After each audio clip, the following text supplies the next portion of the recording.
welcome you to Providence, Rhode Island. Please remain seated with your seatbelts fastened.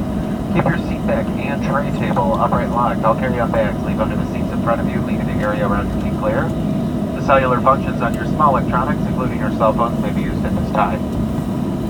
We taxi for the next few moments. Again, observe the fastened seatbelt sign.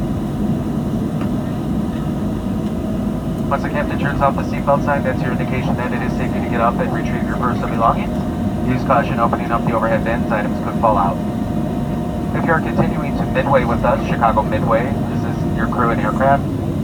Kindly ask that you remain seated while local customers deploy here in Providence.